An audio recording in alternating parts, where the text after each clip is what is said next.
Mr. Groom, the wedding is starting. Are you ready?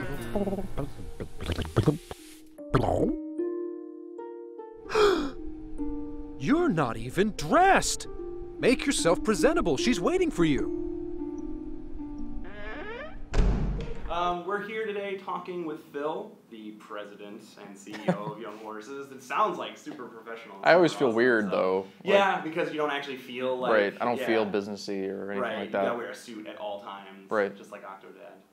So Octodad Dadliest Catch is a sequel to our first game, which was just titled Octodad. That one was a student project back that we released back in November 2010. And then ever since then, it got a pretty good amount of attention and people really seemed to dig it. And so we were like, okay, well, we made that in like 5 months and it was really rushed. Let's see what we can do if we take our time and really make the game we wanted to make. And so we formed Young Horses and ran a Kickstarter and we raised about $24,000, which was pretty solid at the time. This is like pre-Double Fine Kickstarter, you know. I like how it's become like pre-Double Fine, as if it was like pre or post 9/11. It's totally like it's like a BCAD sort of thing. Yeah. So we started the company and started working on this, and the game is about an octopus who has this human family, and they have no idea he's an octopus, and neither does like the rest of the world. And you have to keep that from them by just like being a good dad. Dana Cardinal. Thanks for the milk, Dad. Soon my bones will be made of steel. You know, he'll do stuff like mow the lawn, take care of his kids, wash dishes, go to the grocery store, things like that. That to us are really simple and easy to do, but to him are like a real challenge since he has no bones. You control each of his limbs independently, and the idea is to kind of link the awkwardness and sometimes mild frustration with the themes of the game, of him trying to like keep his identity a secret and trying to exist as an octopus, like walking around on land. I don't know if you've ever seen that video of an octopus like crawling out of like a tank. Yeah, it's awful. Like, and it looks like he's having such a hard time. Yeah. So did you come up with the octopus idea first, or did you come up with like that control scheme first? What was the timeline for that? The concept for the octopus thing came first, and originally you were an alien inside like an android's head, controlling with like levers, sort of like Men in Black style. And then it became an octopus, and then we were like, well, just put the octopus in a suit. It's funnier that way, and like the whole team was pretty weird and funny people, so it just kind of flowed. And then we were like, oh, well, what if he has a family and they don't know he's an octopus? And it kind of fleshed out from there. Yeah, the game's kind of like this weird version of a stealth game, right? But you're just trying to hide in plain sight, and just by acting normal. It's this really original thing that I can't think of anything else that has done that. Thank you. I think the only thing I could think of that's even like media-wise similar to that is like Being John Malkovich. Yeah, actually, like that was one of the influences. Being John Malkovich, and then there's also a game called Jurassic Park Trespasser that is like, they tried to do some really interesting things, but it kind of just turned out to be a disaster. It was like this first-person shooter game, Jurassic Park universe, and you could control the arm in somewhat intricate ways, except it just ended up being more maddening than anything. So what was like people's reactions? Because it was in school, so you had like classmates playing it, probably had a teacher who played it. What did they all... I mean, people liked it, and they thought the concept was cool, but at the time, at least with the first game, it's pretty rough compared to the new one, compared to Dadliest Catch. And I think they were like, oh yeah, you know, this is cool. You know, we'll see what... It just felt like a weird project. Right, we'll see what happens. And I mean, it was awesome because we had like, back then it was an 18-person team. Yeah. And just to be able to complete a game in 5 months with that many people and have it not, you know, explode is pretty awesome. Right. But having only shown it to friends, they were just like, yeah, you know, that's funny and weird and cool, whatever. And it wasn't until we released it for free that... and it blew up. Like I looked up Octodad, and like there are so many people who've done videos on that original thing, and even who played like the demo that you guys released for the Dadliest Catch. Right. Like it has caught fire like crazy. Like people really like it. Exactly. So I think your game speaks to the power of YouTube in a really great way. I mean, what was it like just seeing videos pop up of your game? I mean, we still try to watch like every single one we can find, at least for a few minutes, and to see that kind of stuff pop up at first was like super awesome. There was this girl, I can't remember if her name was Kara or something like that, but she made a video, and all she did the entire video was like just laugh, which was great. Yeah, it's like this is exactly what we want. Right. And it was just really cool to be like kind of I don't know, I guess the word maybe vindicated or like reminded and reassured that we made something that does what we wanted to do. So was it like at that point that you guys decided to go ahead and make the full version, or when was it necessarily that you decided you want to make Dadliest Catch? Well, with the first game, the point of making it, besides just making a cool game, was to enter the Independent Games Festival, which is at the Game Developers Conference. And once we got actually nominated, which we were like blown away by because it was out of like 400 games or something like that, and it's an international thing. We then got invited to go to the actual festival in March at GDC and like show the game to people, other developers mostly. Between release and then is when like it kind of started. We started realizing how much attention it was getting from press and YouTubers and everything like that. And that's when we were starting to think like, well, maybe this could be something bigger or better. And it kind of has become. I mean, you said you did the Kickstarter for it. Which what was your goal originally? Our goal was 20,000, and we reached 24, and that was enough to like start the business and take care of basic costs, and it also has helped us go to like PAX. And stuff like that. And then something even bigger happened. You were approached by probably one of the bigger people in the gaming scope, Sony. Yeah, I mean it was kind of mind blowing at the time because this is our first game we were ever releasing for money. And most of us are straight out of school and have never worked anywhere else except for ourselves, at least as far as games go.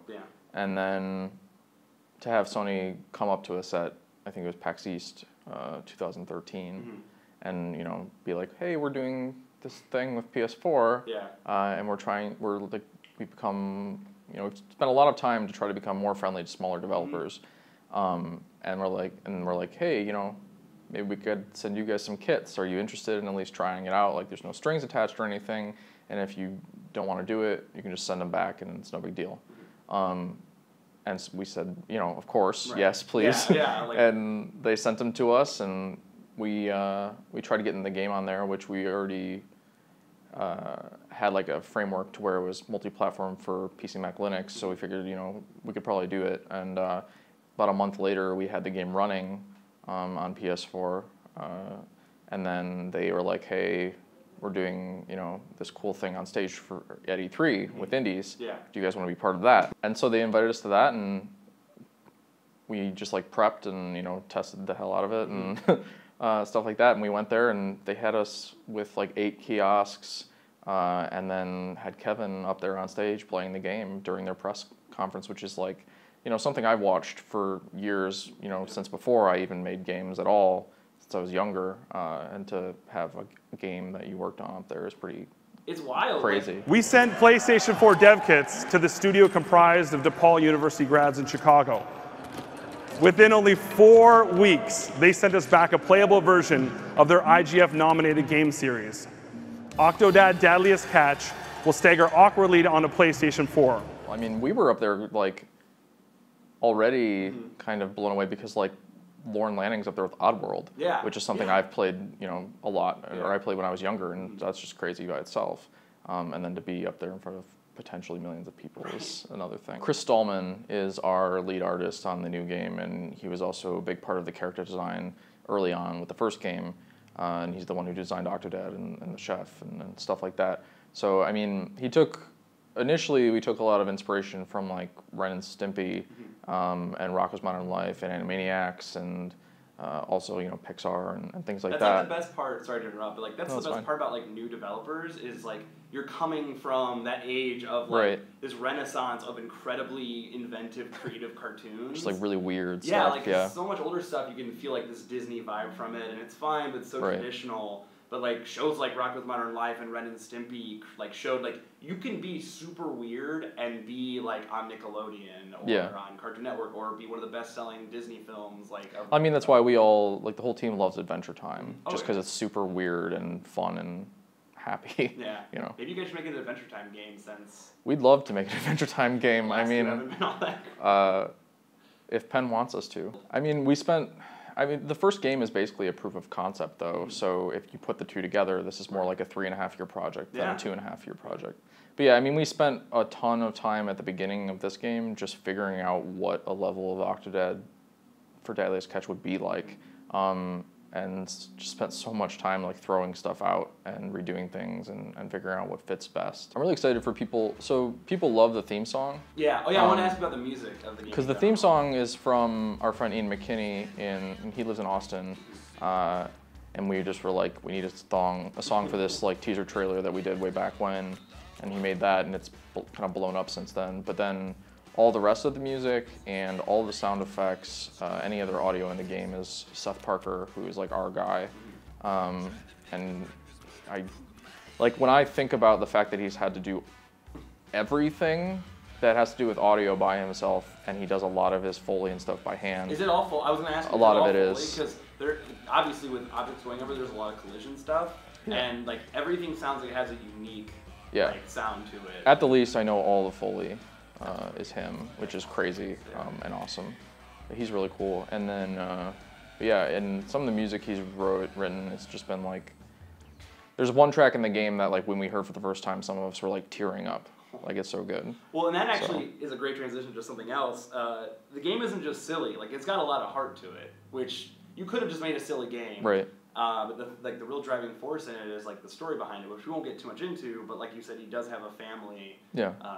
A wife that they've been married to for 10 years at the. Believe so. Because you have the wedding. Yeah. And then you're just a family, and then you have 2 kids. Mm-hmm. The voice acting is really well done. And how many, like, tell me a little bit about that, like, process. So we had voice actors for the first game who the school helped us find, and they're pros, but we had like our student rates and stuff like that. But they were really, really good. Tom Taylorson does both Octodad and the chef and like the generic NPC male character. And then Ann Sonneville does Scarlet and also Tommy. And then we had, those 2 were in the first game, and then we brought them back because we really liked how they sounded and worked together. And then we have Frida Wolf, who is our new person we brought on, and then she did Stacy and Every Woman, who's the generic woman character. It's what we call them, Every Woman and Every Man. Honey, it's really simple. You can come to the aquarium with your family, or you can walk home alone. And then a couple other voices, like there's some PAs and things like that in the game. Who does the Octodad voice? Tom Taylorson. That is like some of the funniest stuff. Like just his blubs. Yeah. Like they are so funny, and on top of that, like little because you put excerpts for what he's actually like saying. Yeah. Like who wrote? Like was it written by all of you guys? Was it kind of just a group effort with coming up with jokes and stuff? It was a bit of a mixture. A lot of the writing is from Kevin Zune, who's also like the lead designer and kind of creative director. He's kind of got like the Octodad mythos in his head, and he knows what fits or what doesn't fit in the world, which is really helpful when you're doing a game like this. And then also Majdi Badri, who is another one of our designers, level designers, did a lot of the dialogue writing for the kids. And then John Murphy, who's another one of our designers, we have 3 designers, did a lot of the edits, and like spent a lot of time like going over the script with a lot of people being like, is this believable? Does this make sense? And like editing for grammar and everything like that. Yeah, I totally like bought it. Like the script was fantastic. Like it was funny, and like Octodad's kind of sassy, which I liked a lot. And his wife is totally like kind of crazy, and like she goes on these missions and like she's trying to take down big corporations. Like, and the kids are adorable. Like a lot of people lately have been talking about like kids in games. Like we've had stuff like Walking Dead with Clementine, and we had Last of Us. We had Ellie, and like now we have Octodad with his 2 kids, and like they're really well written, and like the stuff they say is totally stuff that you could hear a kid say, and they're really funny, and you feel really attached to them. And there's times in the game that you spend with each individual, and you learn a little bit more about them and their fears and how much they love Octodad, and it's so funny that like you get to a point in the game where like, I totally love this family. Like, you really do. Right, you like, care about them. I want a portrait of them, like, for myself. That's so cool to hear, because it's definitely what we wanted to get out of it. Yeah, it's funny because sometimes people will be like, this kid is such a jerk, or like, why are they saying this? This sounds awful, and it's like, little kids actually say stuff like this. Little kids are jerks. Yeah. They're very like honest and bold about what they say. And I totally got that. Like, and they're not like stereotypes either. Right. Like there's moments where obviously, like kids are gonna have that. Like the girl asks about rainbows at some points, and the boy has like a giant shed filled with basketballs and baseballs and stuff.